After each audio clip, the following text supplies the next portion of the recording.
Nagpirma sang resolusyon ng 15 ka mga senador sa ginaduso nga resolusyon nga nagakondena sa mga pahayag sang embahada sang China batok sa pila ka opisyal sang gobyerno sang Pilipinas. Ang mga statement nga ginbuyan sang China amo ilabalo sa kritisismo nga ginhimo sa mga Filipino official sa mga agresibong aktwasyon sang Beijing sa West Philippine Sea.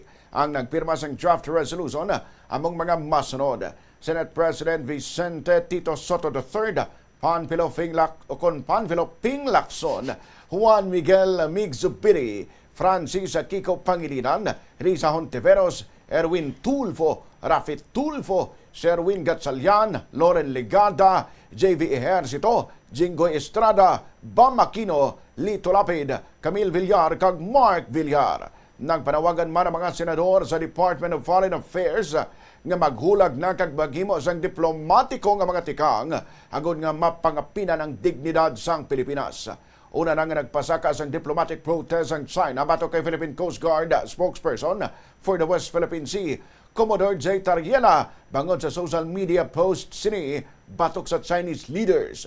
Nakapost anay si Tariela sang laragway ni Chinese President Xi Jinping nga may banner nga "Why China remains to be bully". Nagpanindugan naman si Tariela nga nagkabase ang iyang mga pahayag sa matuod nga mga hitabo.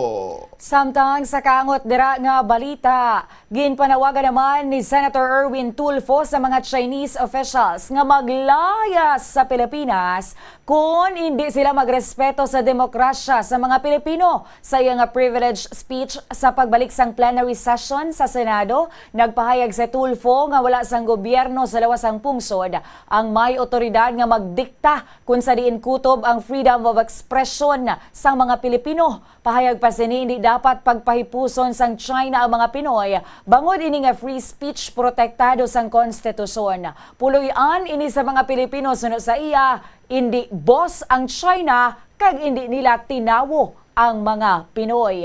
Ang iya paglaslas sa China ang kasunod sang pandam ni Chinese Embassy Deputy Spokesperson Go Wei nga hindi dapat pagamiton ang freedom of expression agud nga imalign ang iban, ilabi na sunod sa iya ang foreign leaders. Well, let me say this then, Mr. President. If you do not like how democracy works in this country, then you are free to leave the Philippines. Get the out. Mr. President, kung hindi nila gusto kung paano gumagana ang demokrasya sa ating bansa, malinaw po ang sagot. Layas. This is our house. Hindi sila ang boss natin at tayo ay mga tau-tauhan lang nila.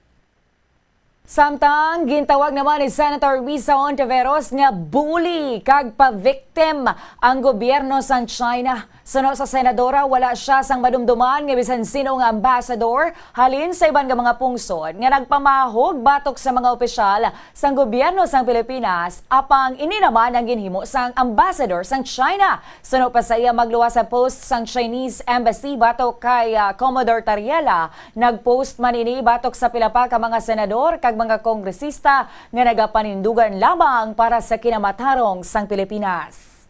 Wala pong bully, whether sa playground o sa rehiyon o sa mundo, na nagrespeto sa binubuli niya, liban kung tumindig ang binubuli niya. At yan po ang ginagawa ng ating bayan, yan po ang ginagawa ng ating mga opisyal na ngayon nilalait-lait po ng Chinese government at ng embahada pa nila dito.